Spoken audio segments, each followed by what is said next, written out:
What's going on, everybody? The Non-Truther is back for another RAW review. Today's Tuesday, heading to Wednesday, so I'm a little late, but better late than never. We're gonna cover some things on Raw, what I thought about Raw. Um, First and foremost, we started off the show with Drew McIntyre. Um, like I said, Drew, I'm a very big fan of Drew. He spoke about Seth Rollins attacking him last week. Then he got interrupted by Angel Garza. Uh, Yeah, he beat up Andrade. So the thing about this is that promo was okay. I think Drew McIntyre does cut okay promos. Could they be better? Of course, but he does pretty good. Where he's at as champion. So shout out to Drew.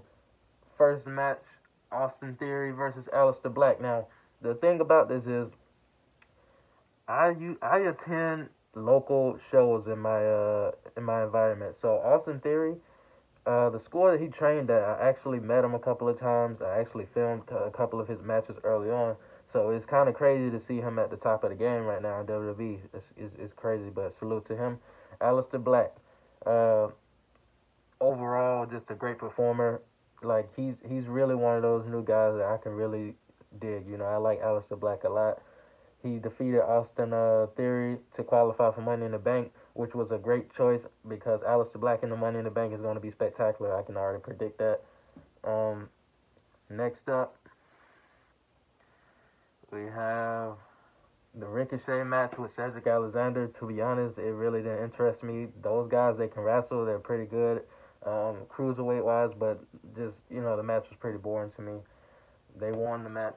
After that, we had, let's see.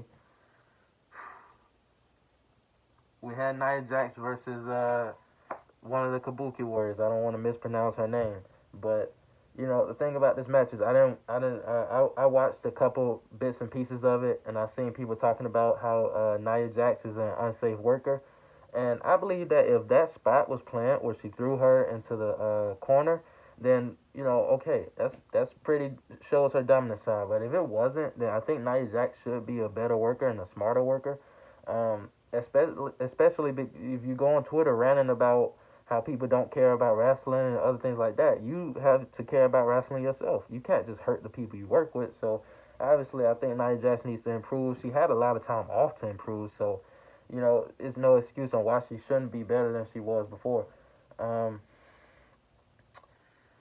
Seth Rollins came on with a promo. The thing about this is Seth Rollins, his promos are very cringeworthy. It's like you're trying, like it's like the Straight Edge Society in 2009, 2010 with Punk.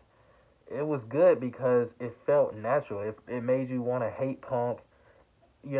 Ladies in the crowd were cursing at him, saying, "I hope you go to hell." He was shaving people's head. That was real, like a Messiah type of thing. Seth Rollins is just like a watered down version, and it's just cringeworthy promos. I think you need to put more action behind it, you know, to prove that the gimmick can stick. It's all right, but when he lost his two guys, and I forget the group's name, the two big guys, AOP, when he lost one of those guys due to injury, it kind of took down his momentum. But I don't think that should be able to stop him. I think he could go further. He just got to invest more in the character. Just cutting basic promos every week isn't going to draw people to believe you're some kind of messiah. You know, um, the Viking Raiders. Now, this really pissed me off. And I can say that in my screen voice. This really just pissed me off. But it's really pissed me off. You take a tag team that's supposed to look like warriors, that's supposed to be taken seriously, and you put them in a WWE ride eating chicken and joking around. Like, you try to do this shit to the Revival, and I was never a big fan of the Revival, but you try to do this shit to them, and it didn't work. This is the reason they're going now.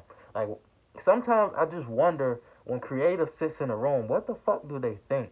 Like, why did you take these guys and make them look like a joke in a car ride episode? What made you sit down and write that? What made you sit down and think to yourself, well, let's just have a funny segment with the Viking Raiders. They're supposed to be serious, but let's just make them funny. I don't understand the creative process sometimes. The shit was stupid. Let's go on to the next one. Uh, Apollo Crews versus MVP. Now, this is the sad part about WWE today. When a man like MVP is in his 40s and he's not really active as a wrestler anymore, and he's still cutting better promos, still has a better theme song, and still has better matches than majority of your roster, that's a problem. MVP is cutting promos and doing matches and has a better song than half of your roster at the age of 40 something. I'll give it to them. They made Apollo Crews look strong in this match. He kicked out of a I can't remember the name of the was it Playmaker? MVP's finisher move. He kicked out of that. He looked pretty strong, but my thing is, if you're gonna have Apollo Crews look strong in this match, don't just have him look strong in one match and then just throw him back under the carcass later on. Have him continuously look strong. Apollo Crews has a great physique. I feel like he can be a main event player if they treat him right. Don't just make him look strong one match and then make him look weak in all the rest of the matches. Continue his momentum, especially heading into Money in the Bank. You want to have all your contenders in the Money in the Bank looking very seriously. Next up, we have Okay, hold on a second. We had Murphy versus Rey Mysterio. Buddy Murphy, to me, is one of the best in-ring guys today. He is very good in the ring. His matches with Aleister Black was pretty, they were pretty decent, well, above decent. And this match tonight proved that he had aggression, taking out Rey Mysterio's finger, just taking it to Mysterio. So Buddy Murphy, I can see a great future with him. They just have to build up his character some more. You can't just be good in the ring, just be a boring ass character. People have to invest in you. So I think they should work on his character. Bobby Lashley flipping a fucking tire. Like, what the fuck? What sense does that make? What does that do to him? You just lost to Aleister Black at WrestleMania. You have segments where Lana seems like she's throwing you off, and then you just go to flip a tire next week or whatever. Like, what sense does it make? Are you getting a push? Like, I believe Bobby Lashley should get a push, is in my opinion, but it just seems like it's just pointless shit. Just pointless shit to do.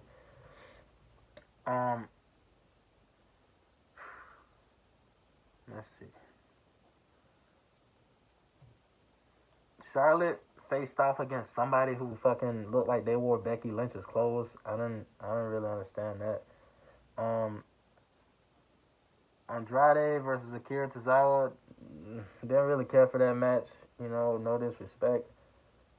The Street Profits to me, one of the most cringe-worthiest tag teams I've ever seen. I don't find them funny. I don't see anything. I don't really see anything in them, to be honest. And that's not to put them down. I just don't understand, like, their gimmicks. You know what I mean? Like, it's not really. I don't understand them.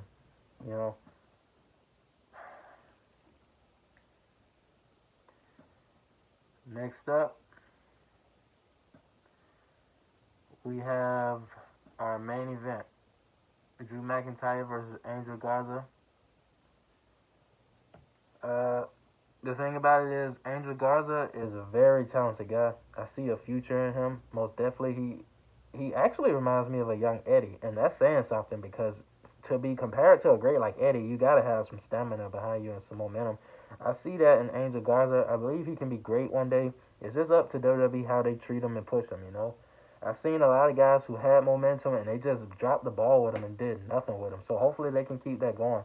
Drew McIntyre, I like the scenario. I like how he opened the show. I like how he closed the show. That's how a champion should be. He's like the main attraction of Raw, and I like that. I like what I see. I said on the other video, I hate how they just have the champion start the show and then forget about him for the rest of the show. You have to make your champion look important, so I love how they did that. Claymore kicked the hell out of all three and beat them up like they were nothing. So that kind of makes them look weak as a stable. I didn't really like that, but it kind of made Drew look strong, so I did like that. I think that's majority of the show. Some matches I don't cover because I just didn't care to watch.